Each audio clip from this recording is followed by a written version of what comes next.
Don Federico llegó a tener un conocimiento completo y perfecto del mercado de la betarraga. Hacía gira por los campos de cultivo de Francia, Bélgica y Alemania, siempre alojando en hoteles modestos. Nunca fue un hombre de grandes gastos para su persona, para no llamar la atención.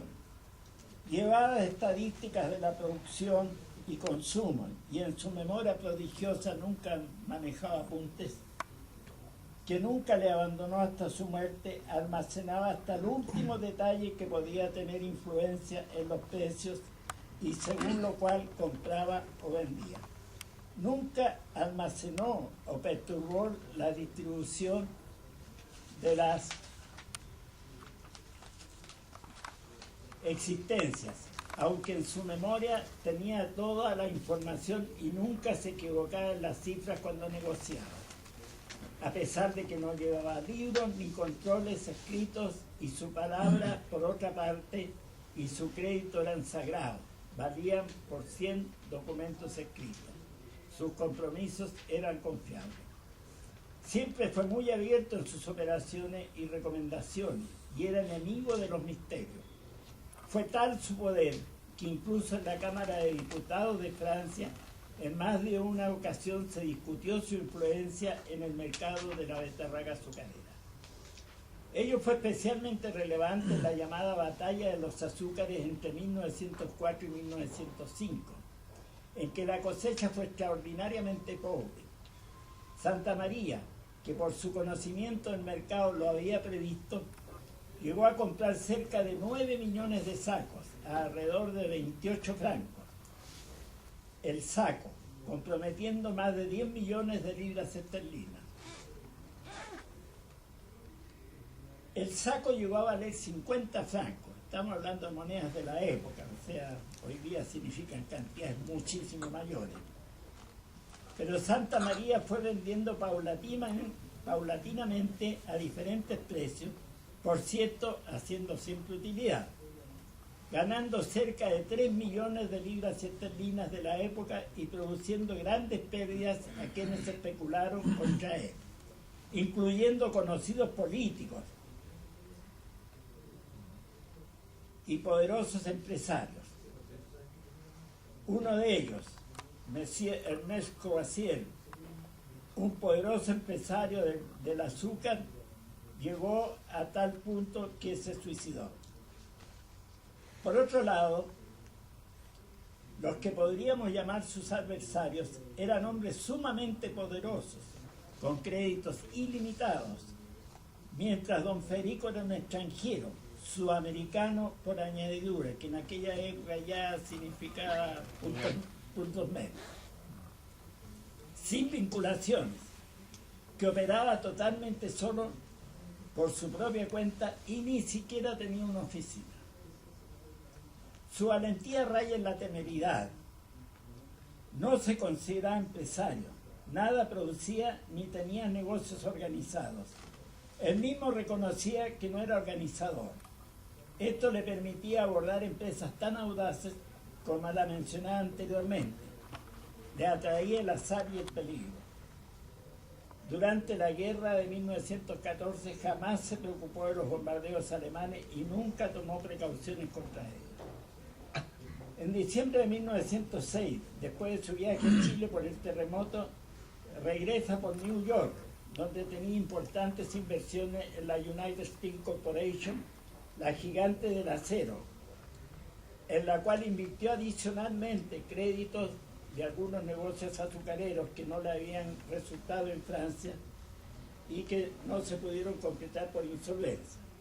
Debido a la crisis de 1907, cayeron los valores en Estados Unidos y Santa María se vio obligado a vender las 2/3 partes de sus acciones con grandes pérdidas, para variar, lo cual lo obligó a hipotecar todos sus bienes y recurrir a créditos bancarios para salvar la 1/3 parte restante.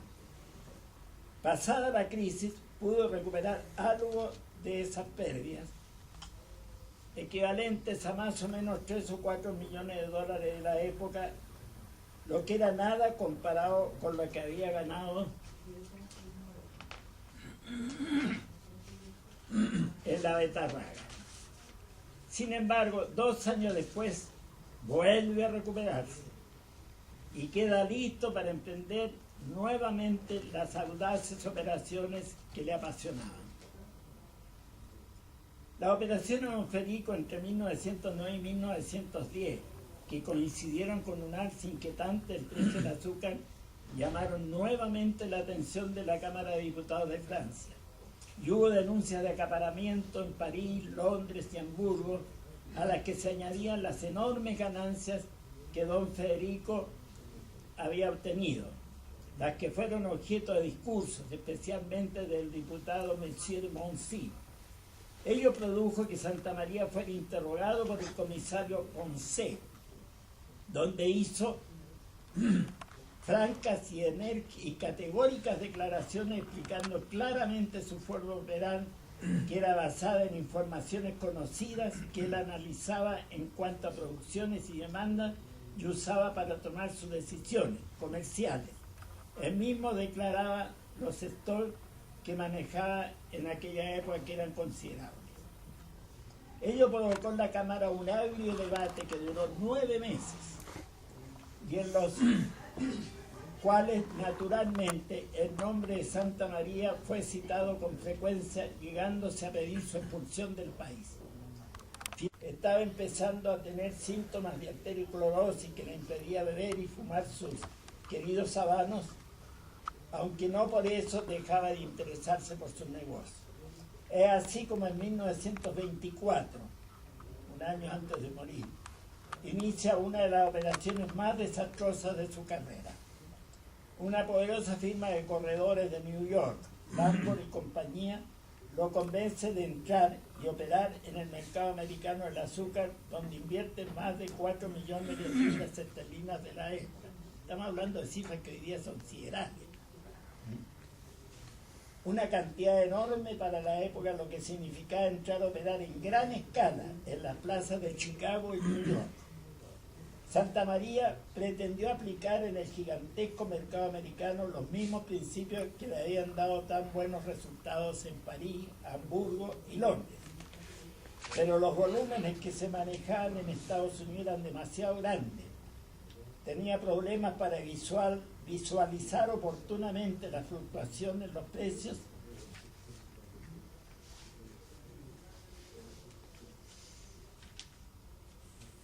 y además operaba en su contra la dificultad que tenía a veces para liquidar, que ya en otras oportunidades le había significado más de una pérdida. Fue fatal. Además, a los 78 años ya carecía de la flexibilidad para cambiar sus procedimientos y adaptarse a nuevas y complejas situaciones, lo que le produjo pérdidas que afectaron significativamente la fortuna que había acumulado. Adicionalmente hizo otras importantes inversiones en otros rubros, también en Estados Unidos, que le significaron pérdidas adicionales. Se cree que estos problemas contribuyeron al término de su vida, murió un año después. En esta época desarrolló una estrecha amistad con Alberto Blegana, eminente diplomático y escritor, entre cuyas obras están Martín Rivas, Los Trasplantados y muchas otras. También trabó amistad con Vicente Blasco Ibáñez, el destacado escritor español. Ya su estado de salud continuó agravándose, falleciendo el 23 de diciembre de 1925. Sus restos fueron incinerados y posteriormente trasladados a la sede de nuestra universidad, donde reposan en una urna de mármol, en cuyo frente realizamos nuestras ceremonias más solemnes.